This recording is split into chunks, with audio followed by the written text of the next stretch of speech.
All right, we are back on Radio Road, day 4, and with us is a good friend of mine. He is, he is the top news reporter for the NFL Network, and of course, you'll see him all weekend long and all week long, and you'll see him Sunday.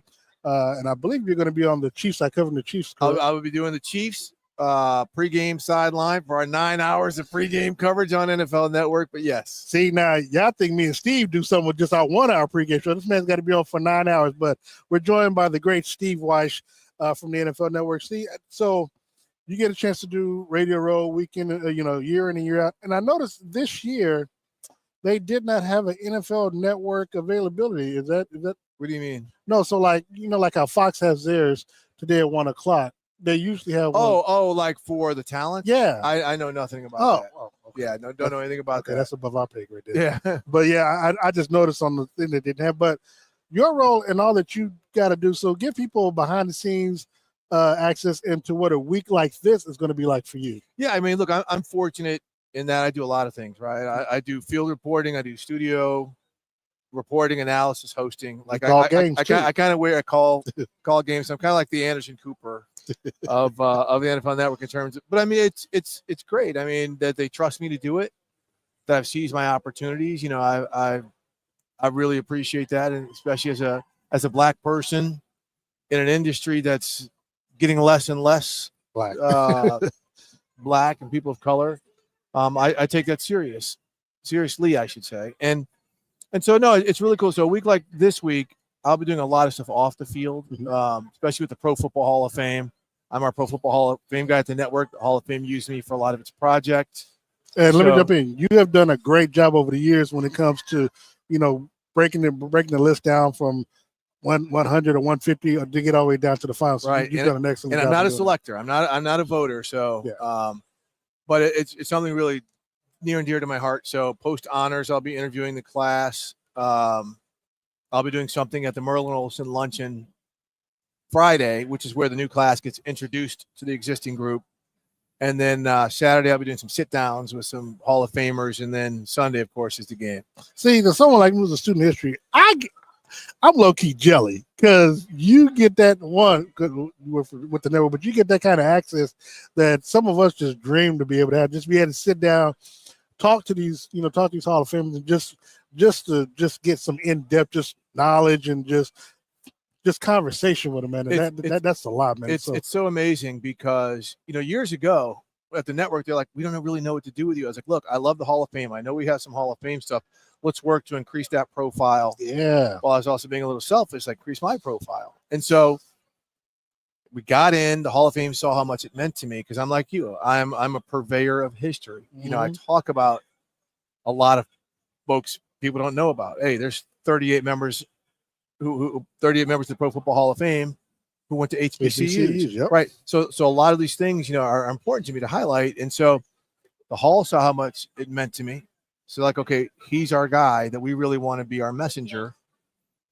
And then the network was like, well, hey, there's a lot of people who are super interested in the Hall. This is a niche. This is a lane that we don't traffic in. And so, I become that guy. But like you said, getting to sit there and talk to guys like Steve Atwater, who I came out of high school with in St. Louis.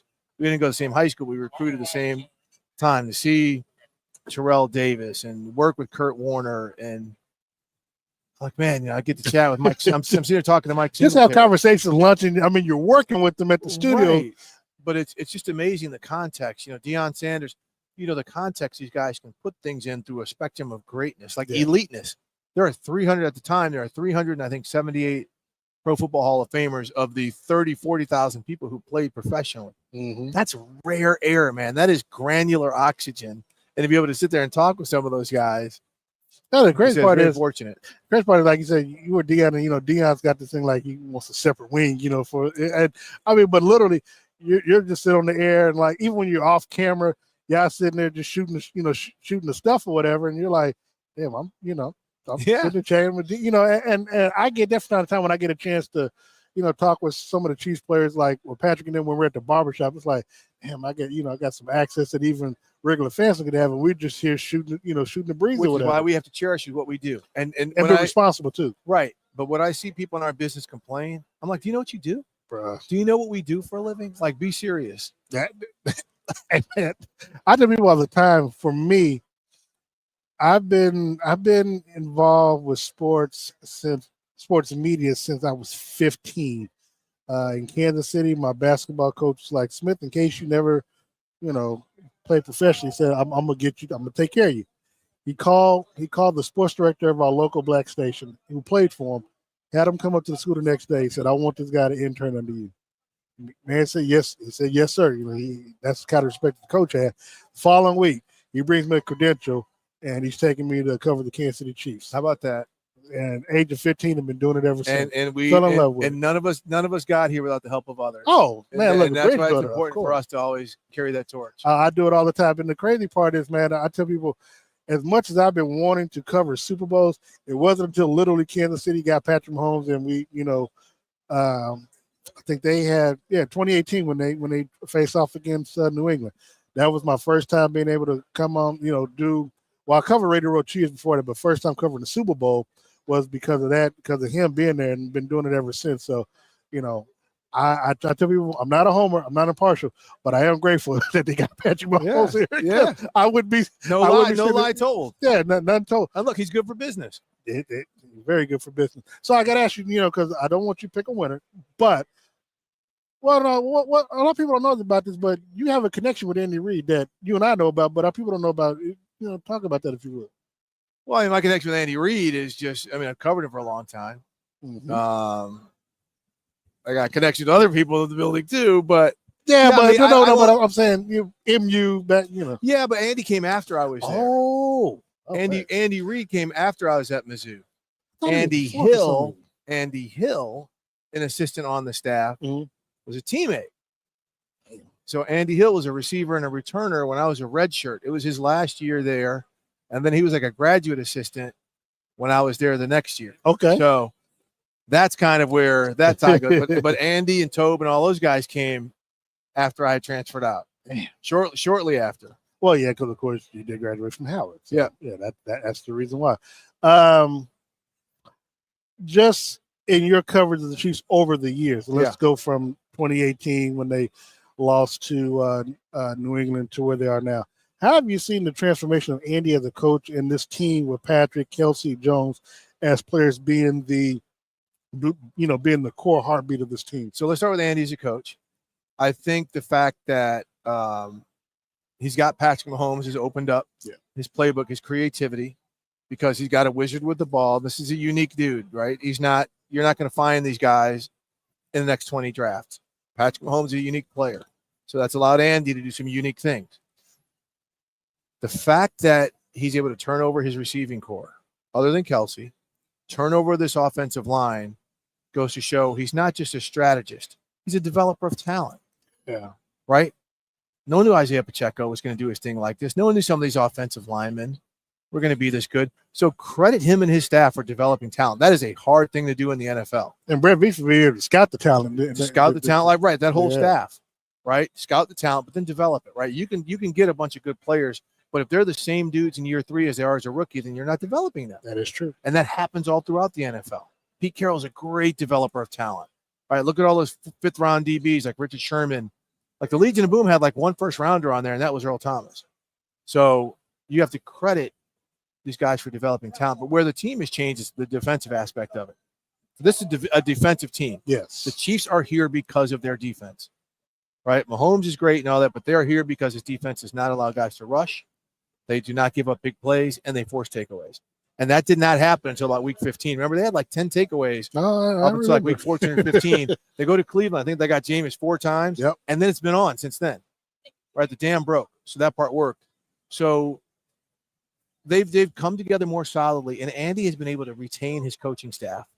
Yeah. That's been his biggest win, because you look at all these other teams that win. Detroit hadn't been in a Super Bowl. They just lost 7 coaches.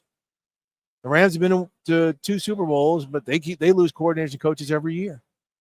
Andy has kept his guys in there. So that's why they can develop, have that uniformity, listen to players, and continue to improve. I mean, that's a huge, huge thing that he's been able to accomplish on his route to becoming one of the best coaches ever in the NFL. I know you and I have been fighting the fight for Eric Bieniemy, but what's Yeah. it mean? What's it mean for you to see him at least get back into the NFL with Chicago? It's huge for him to get back in the NFL in Chicago after the year at UCLA. It's been tough, man. You know, why is a question we ask. And then now he's kind of in the role of being typecast as a position coach and maybe a coordinator. His teams succeed. His players develop and succeed. So we can just only hope that personally he's happy. He may not be as happy as he would be if he got his opportunity, but he's content with where things stand. You know, not all of us can get to where our goals, where we've optimized our goals, but, there's a lot. Peace of mind is a wonderful thing. And the fact now that he's passing so much positivity and benefit down to younger people, I mean, that's something I salute. Yeah, and I tell people all the time, they say, because he didn't call plays. Look, man, it's a lot of Andy Reid never called plays before he got the job in Philadelphia. And I was going to say, Brian Schottenheimer wasn't calling plays for the last, 4 or 5. He hadn't called plays, and all of a sudden, he's the head coach of the Cowboys. He's going to be calling plays. Yeah, so it's like, but you got, but I tell you, I said, EB is a leader of men. Like, people talk, and I really got upset during this time when he was OC in Washington. You heard reports of players going to Ron Rivera complaining. I'm like, the man knows how to win. Like, he turned Adrian Peterson into an MVP running back when he was with Minnesota. He was already great, right? He was great, but helped that. But he helped to win that MVP. But with Patrick, Patrick won both of his MVPs when he was however you want to label him, the OC. And this Tyreek and all these players love EB. And it's like if you want to try to chip at the Chiefs dynasty, why are you not trying to take their, which is what Chris Jones says, like, as long as we got Spags, we feel like we're going to keep winning every year, which is crazy. The fact that he had the chance to win his 5th Super Bowl and nobody even thought about trying to take him away from the Chiefs. Which is crazy to me. I don't know why Spags hasn't gotten a second chance. That's a crazy thing, but hey, man, folks in Kansas City are cool with it. I'm cool. I told Spags to stay here. Have your wife make some spaghetti meatballs for me. We good, man. We good. Steve, so what's next for you after the Super Bowl and after this festivities all over? A week from Sunday, I will be back here in New Orleans as we kick off the week for the HBCU Legacy Bowl. Nice. For the All-State HBCU Legacy Bowl, have the HBCU Combine kicking off the week on Monday, and then a week of coverage. And for those who don't know, the HBCU Legacy Bowl is basically like the Senior Bowl, the whole week for Black college players. It's the top 100 draft eligible players from HBCUs, started by James Harrison, Doug Williams. It'll be aired on NFL Network. Our daily reports will be on NFL Network. It'll be me, Bucky Brooks, Charles Davis. Before you go further, because that's my notice, but why has the NFL Network kind of partnered with HBCUs to promote this type? Well, of I mean, look, it's good business, right? But there's an audience for HBCUs. Yep. There is a commitment, a lot of it selfishly spearheaded by me. Yeah, that's why I want to make sure you got credit for it. To say, look, man, this is important. There's a lot. I mean, look at the great history. We talked about the 38 players from Black colleges in the Pro Football Hall of Fame. It's 10% of the Pro Football Hall of Fame. But to showcase some of these young men, we'll get viewers, we'll get attention. These men will get coverage that they've never had before. They're going to be speaking while they're there, speaking to all 32 teams. So the teams get coverage because they were there investing in this talent. And then when push comes to shove, whether these players get drafted or signed as undrafted free agents, they get talent.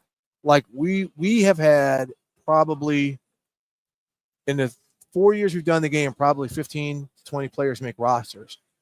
I don't think any of them have been drafted, but all you need is an opportunity. Like this year, Brandon Codrington, the return guy for the Buffalo Bills, played in last year's game. Xavier Smith, the returner and wide receiver for the Rams, was the MVP of the game a couple years ago. Well, and Joshua Williams, of course, is on the Chiefs. Joshua Williams, he did not play in this game. He got an invite to the Senior Bowl and to the Combine. This is usually for guys who don't get that opportunity. So, and it's great for the coaches too. Yeah, like Shennis Berry, the head coach of South Carolina State, who took over for the great Buddy Pugh, takes him to the Celebration Bowl this year, the Black College National Championship. This guy's a great coach. Like if I'm an NFL team, I'm getting him. So it's a showcase for him as well. So the benefits all the way through the various pipelines of the NFL, NFL media, NFL coaching, NFL rosters, they're all right there. I got to ask you one more question, just because I know your time is limited, but I gotta get you all I can before you just vanish into the atmosphere of Super Bowl weekend. But your thoughts on former players now coaching in the HBCU? They've always done it. It's funny. We act like this is a new phenomenon because when Deion did it, it's Pro Football Hall of Famer. Doug Williams, a lot have done it before that. Doug Williams has done it. Yep. Ken Riley, a Pro Football Hall of Famer, has done it. There's so many former players in the NFL who've coached, but what's happening now is the inexperienced guy doing it. And the other day I think it was Shady McCoy said, "Yeah, I'll go be the head coach at Howard." Like, we got a good coach. We're good. Like, this isn't something necessarily for you to cut your teeth unless you're all in. Yeah, because you've got to understand what's going on in black colleges. It's not. Deion knew what was going on. Eddie George knew. Deion coach. Eddie George didn't know. Eddie George is interesting. No, I'm saying he kind of see what I'm saying, but he was all in though. He was all in. Once you got there, and now you're seeing Eddie speak out like the lack of funding for the universities and land grant promises that have never been delivered. Like, they're all in. Michael Vick's going to go try it. Michael Vick was getting recruited by Sacramento State as well. Yeah. So that's different. But there are things that you have to understand about the whole black college dynamic, not just about coaching football. Deshaun Jackson, how do you think he's going to do? We'll see. Yeah. Is Dell State going to support him? Is he going to? I hope he's committed. I hope he's all in. I hope Mike Vick's all in. There's so many things now in coaching. You've got to have great compliance. You've got to have great staff, right? No matter where you go. But don't do this as something like, okay, you know what?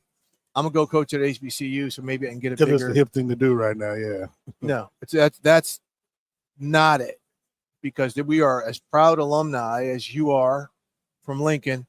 We're nothing to be toyed with. Facts. It is real stuff, real people's lives, real tradition, real history, real promising future. You understand those pillars of our HBCUs and what they make of people, men and women who contribute to the real world. You get it. If you go down there thinking like this is a kind of a drive-by, there are more committed people. We ain't got time for that. That is true. Steve Wyche, love you, man. You too, bro.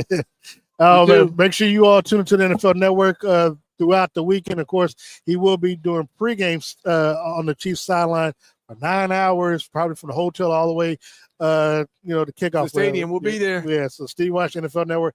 Thank you so much for joining me. We'll be back later on. Got you.